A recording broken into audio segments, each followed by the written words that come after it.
Today, we're going to be medical detectives. We're going to solve a puzzle that might be hiding in plain sight, right on your prescription bottle. It's a little clue that unlocks a pretty amazing story about how some of the world's most common heart medications actually do their job. So, have you ever noticed this before? Think about it. Lisinopril, ramipril, so many of them end with pril. You might have seen it and just never really thought twice about it. Is that just a weird coincidence? Or is there something more going on? Oh, it is absolutely not a coincidence. That pril at the end, it's like a secret code, a little breadcrumb left by scientists that tells us exactly what family these drugs belong to, and it gives us a huge hint about their mission inside your body. Okay, so let's give this family its proper official name. We are talking about a class of drugs called ACE inhibitors.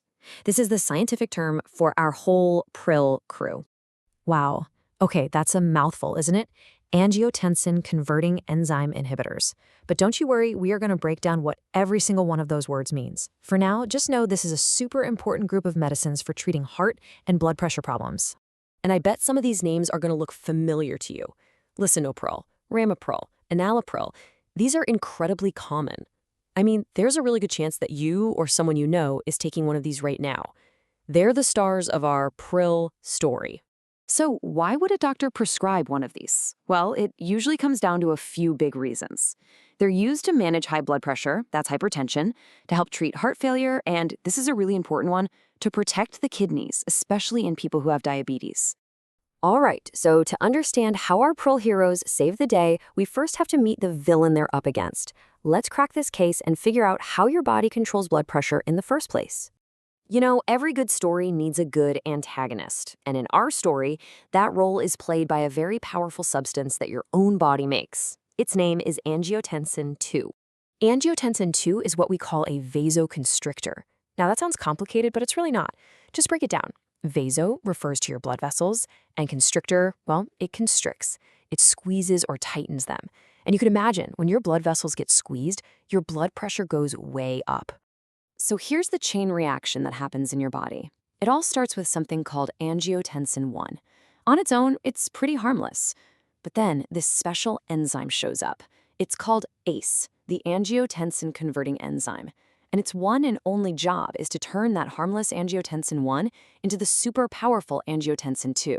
And once that happens, boom, angiotensin II gets to work, squeezing those blood vessels. So you see the weak link here, right? It's that middle step, the conversion. If we could just stop that ACE enzyme from doing its job, we could stop the whole chain reaction before it even really starts. And that right there, that is the brilliant idea behind our pril drugs. So here's how it works. When you take a medicine like lisinopril, it basically goes on a mission to find that ACE enzyme. And when it finds it, it blocks it, it inhibits it. And that's why they're called ACE inhibitors. Simple as that. With the enzyme blocked, angiotensin I never gets converted, angiotensin II is never created, and your blood vessels can finally get the message to just relax.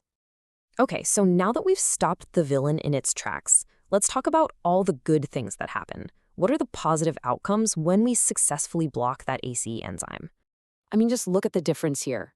On the left, without the drug, you have this intense squeezing of the blood vessels, which leads to high blood pressure, and it makes your heart work way, way harder.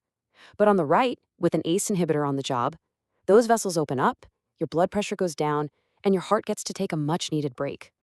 And the benefits don't even stop there. The main thing is that vasodilation, which is just a fancy word for your blood vessels widening. But these drugs also reduce a hormone called aldosterone. You can think of aldosterone as the hormone that tells your body to hold on to salt and water. So by reducing it, the prils help your body flush out that extra sodium in water, which lowers your blood pressure even more. Okay, so we've gone through all the science. What's the one thing you really need to remember from all of this? Let's boil it all down to the most important part.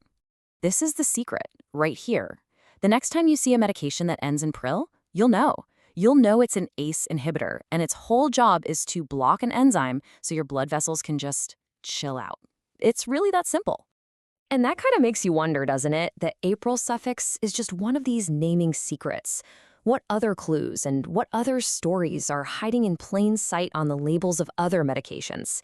It's a fun reminder that sometimes the biggest answers are right there in the name. Thanks so much for joining me.